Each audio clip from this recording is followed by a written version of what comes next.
lolli akkam akka turee fi waan jiruun isinitti waan miidiyaa irratti deemu kun dhugaas miti. Aga miidiyaa guddaatti ga'ee wanni isaan haasa'an dhugaa miti. Kanaaf dhugaa jiruun isinitti himaa dhugaanaan dhabeellee hin jira. Wanna kana garuu beekuu qabdu waan ta'eef isinitti himaa. Iddoon sun iddoo hojii kooti. Iddoo hojii koo Qananiisaa guyyaa sana hojii qabaa. Ani hojiidhaafan deemee Caalaan bashannanuuf dhufe. Sa'aatiin darbee jennaan jarri ibsaa ibsitee jara wajjin olitti wal lolee jechuudha.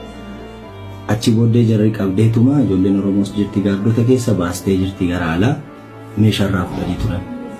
Meeshaarraa fudhan suni deebi'uu qabaa waan jedhu ni natti haasofnaanii ani meeshicha irraa fuusisee deebisiisee fi jechuudha. Irraa fuudhee deebisee fi deebisiisee fi meeshaa. Amma iddoo sanitti ijoolleen dhuftee ijoollee homaan beekne. Ijoollee iddoo biraatii dhuftee ijoolletti immoo nan beeka. Dhiisii jechaanii ture.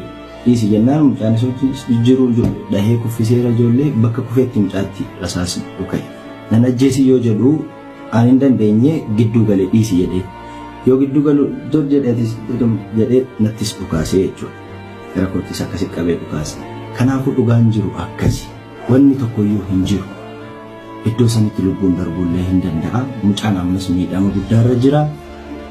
Kan koo Rabbi na baasee garuu immoo kabajni walii qabu akkana ta'uun qabu. Iddoo hojii kootti akkas ta'uun qabu ture yoo ta'ellee immoo of qabuun of akka wanni hamaan balaan isarratti mudanne abbaa ibidda qabeetu murteessuu qaba jechuudha.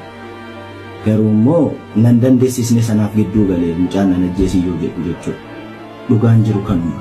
Mucaan miidhamee jira. Anis immoo konarra darbeera miidhameera. Lama dhuka'ee tokko surree keessa darbee tokko immoo caafirra na argatee jechuudha.